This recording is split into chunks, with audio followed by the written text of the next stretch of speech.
And now let's invite our second speaker, Michel, co-founder of Blackout Lab, who will be sharing his experience on growing a successful mobile gaming studio. Hi guys. So my presentation is going to be way shorter, actually. So and not as well designed.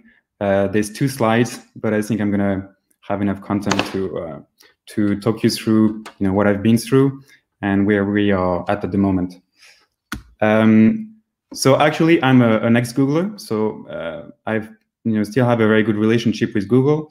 And I left Google in 2014, went on and did a first company, and then went on building a first mobile game studio, which is not there. It's a small game studio based in Ireland, and then Loop Games based in Paris, and Barcelona based in Blackout Lab based in Barcelona.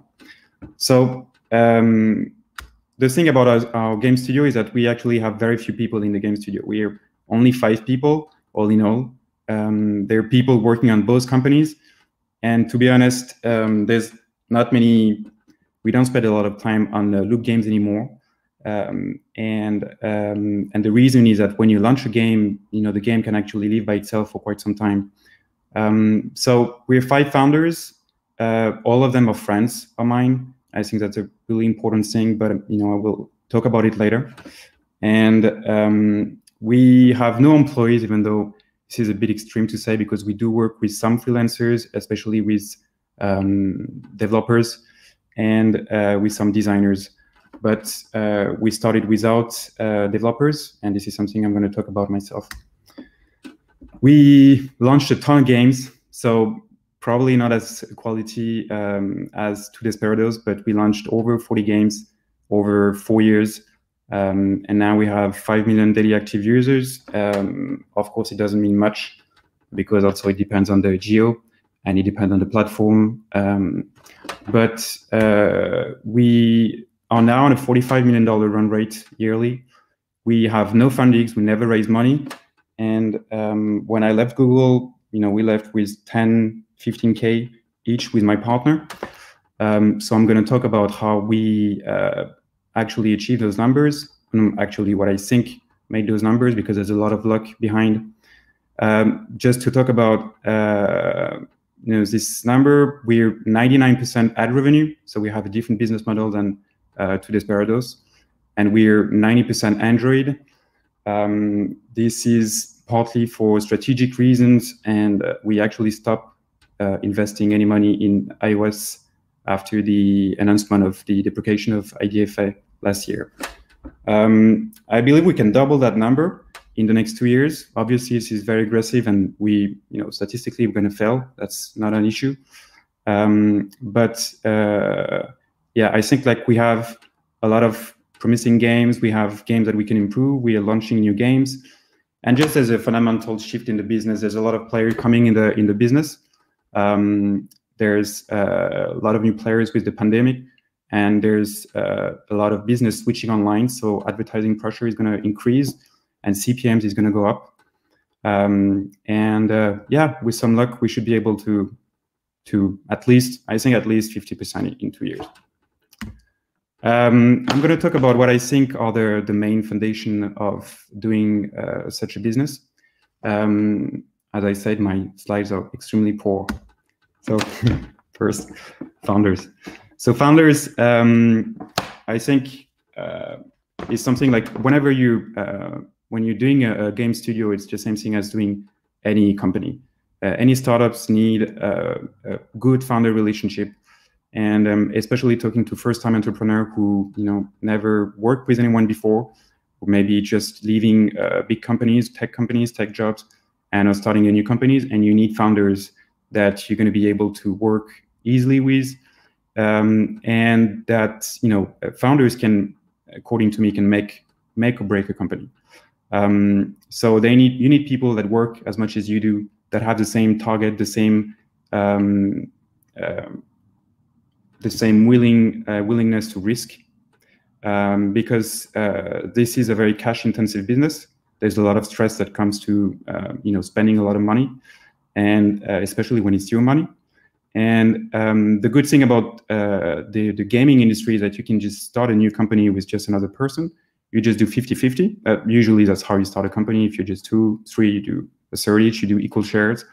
And then you see how it goes, and usually it's going to be tough and you're going to fail, but you can just stop the company, start a new company, start new shares.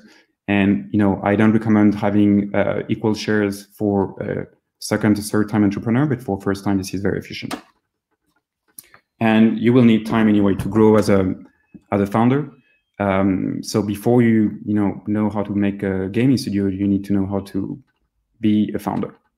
And that's applicable to any company. So this one is a bit, I understand this is a bit controversial, but I think there's a misconception that a lot of people in the industry like games. And myself, I'm not a gamer. I love data and I love to make business. And I think a lot of people in this industry, some like games, but a lot of people like data. And without the money that there is in this industry, there wouldn't be as much people. Something that is quite obvious. And whenever I'm talking to investors about our companies, and they first tell me that they played our games and they loved it, I say, like, man, cut the crap. You're not in the target audience. The target audience is female, 55 plus, based in middle of Texas or somewhere. So we're all there for the love of data, the love of building businesses, and some of us for the love of making games. But I think actually it might be a disadvantage for some of them, especially first-time entrepreneurs.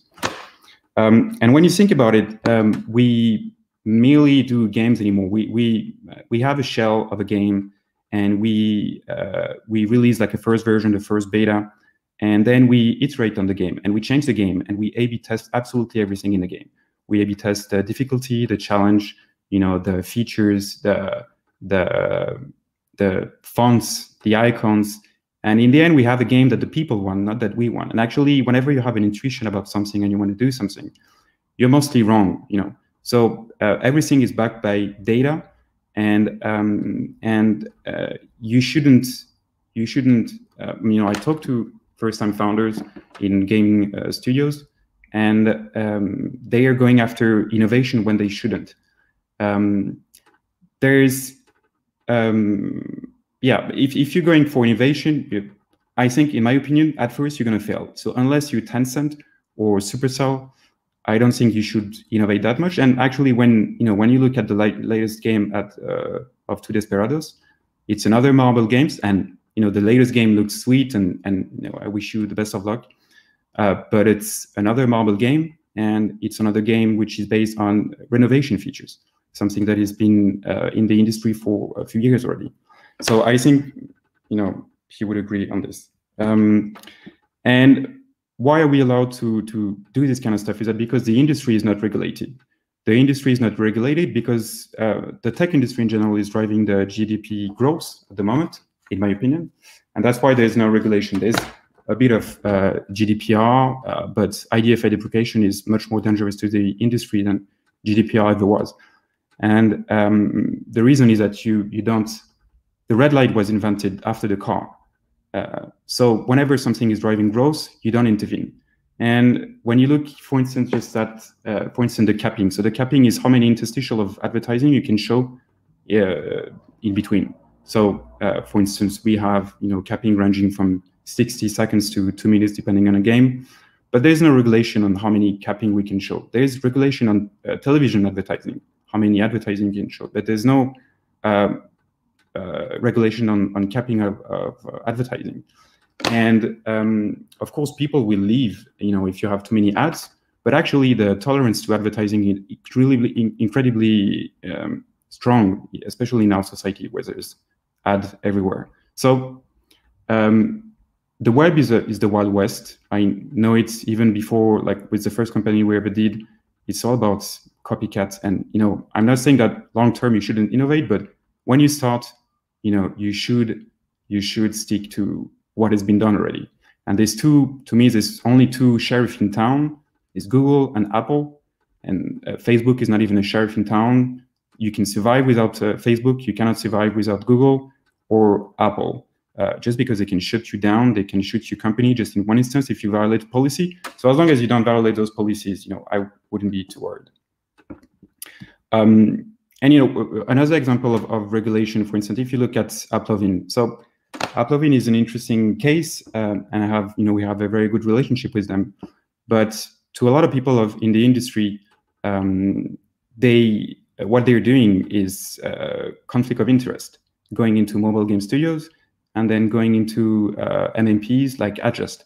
And the SEC or whoever is in charge of M&A is not knowledgeable enough to intervene in those situations.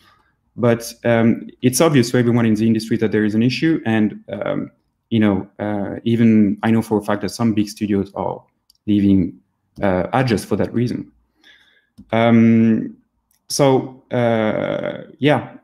Whenever you start, you have many more problems. You need to grow as a founder. You need to grow you need to grow your expertise.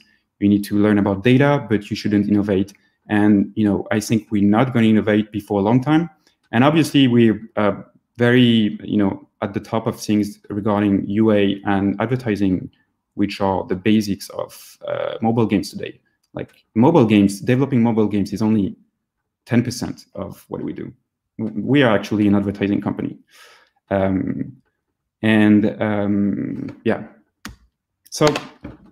the last one is bootstrapping. So this is not applicable to maybe all companies, but definitely this is something that you should be thinking about when you're starting a business.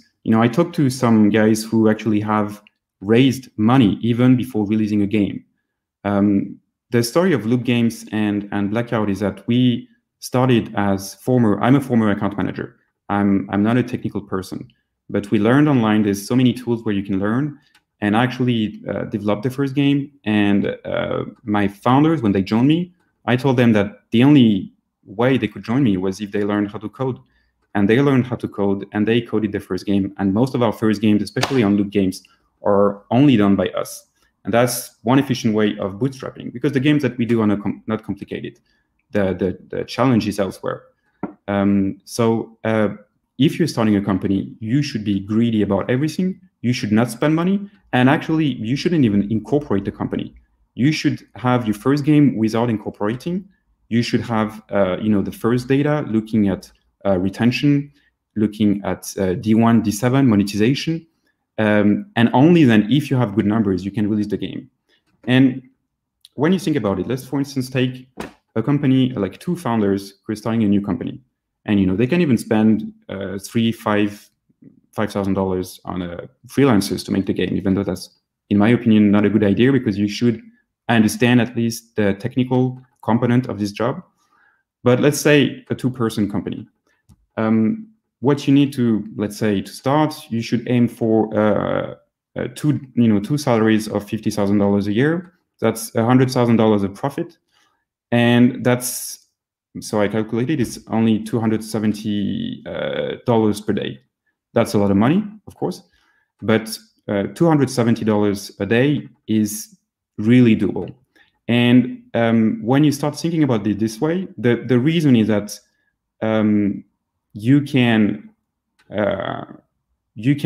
allow lower profit margin and lower actual margin as a whole than a big company. A big company has a lot of fixed costs, and they can't allow themselves to release a game with only 100,000 in profit. They have to release a game which at least is doing several millions in profit, because they have a lot of employees, they have a lot of they have offices, they have many things that we don't have, and they can't allow millions. They can allow 100,000. They are aiming for millions. So when you think about that, the basic of advertising a mobile game is creative and then bids. Bids will define how much volume you will get. The higher bids, the more volume you will get. A big company need high bids. They need high bids because they need high profit, like they need high margin, but they have no way but to have high LTVs. If you're a small studios, you can lower your beats. So you can have the beats twice lower than your competition. You will have a much lower volume, but you will get volume, and you will get volume in a much more profitable way. And in the end, when you look at what's powerful about the mobile game industry is that when you look at the Play Store, there's a bunch of icons. The icon is 512 by 512 pixel. That's the only difference, besides some really big gaming companies. That's the only difference that the user will see. This small icon, along with the name of the app, the name of the company, that's the only thing that they will see.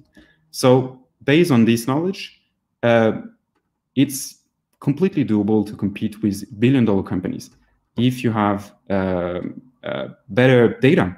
And having better data is not extremely difficult. It is difficult, but it's not extremely difficult. It is doable. And a small, $1 million a year studio can compete with King if they want.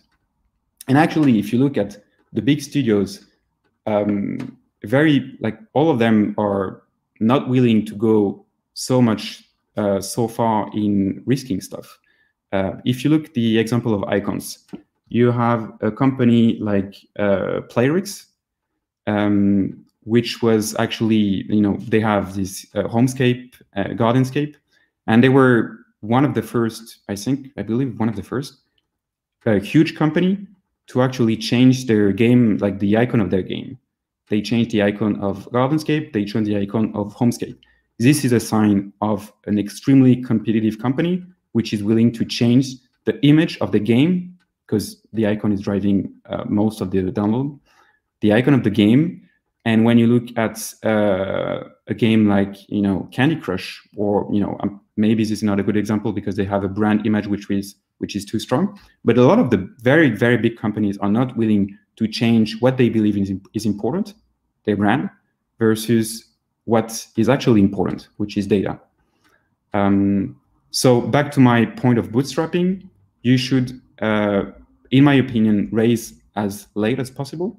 You can grow a business like we did from 0 to 45 million with time. And the moment that you raise, you will have some pressure, you will have some issues, you will have things that we don't have to deal with, and you will sell your freedom, which is, in my opinion, the most important, which is also the reason why we don't have employees, but I believe there might be some question about that.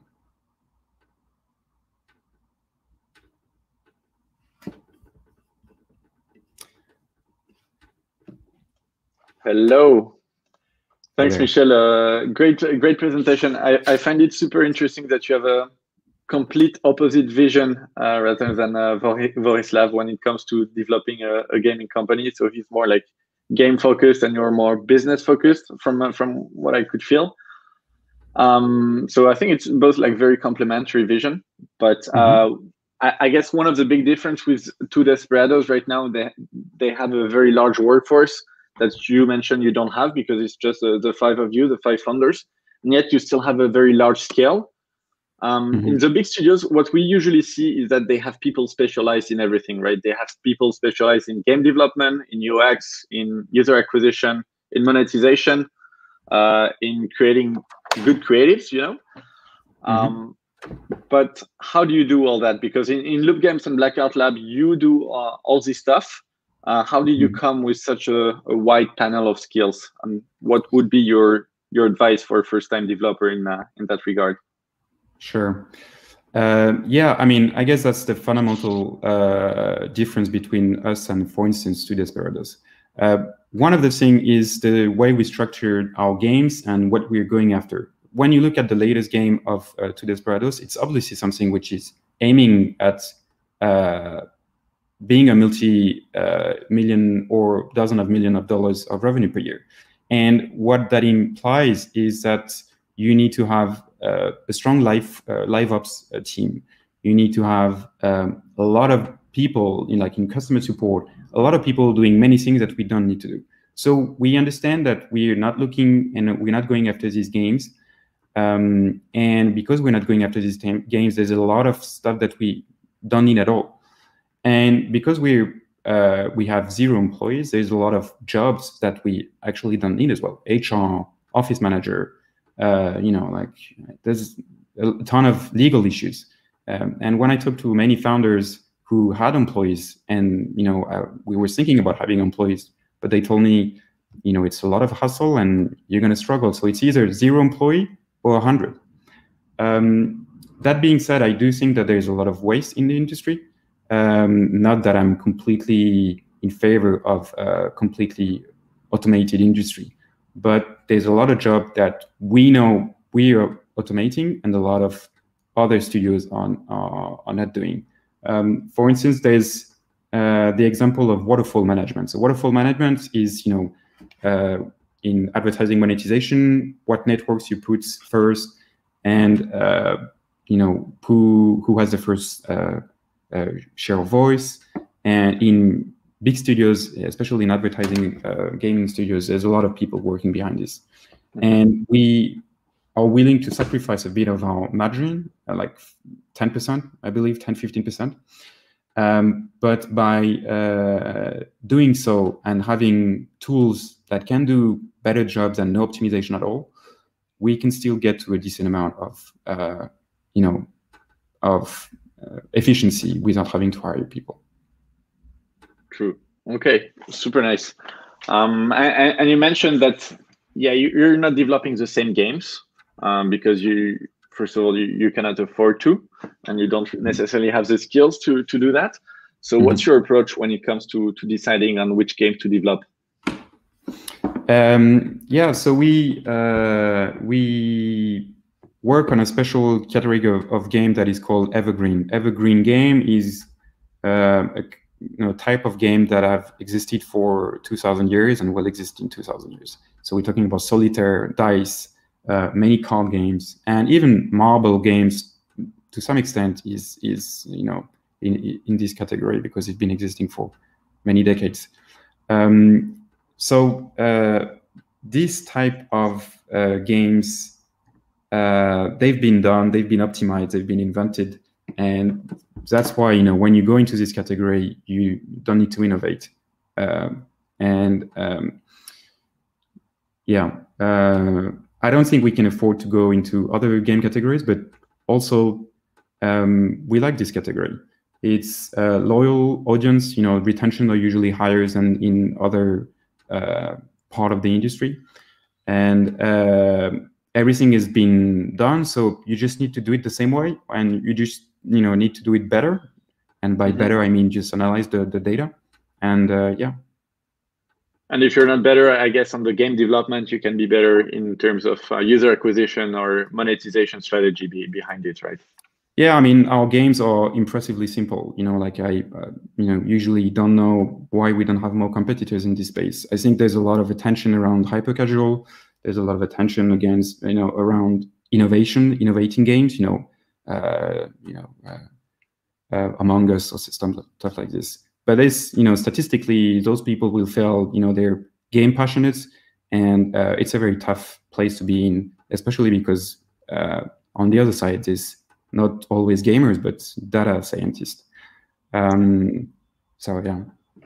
Yeah, after today, you might have a lot more competition with everyone listening to us.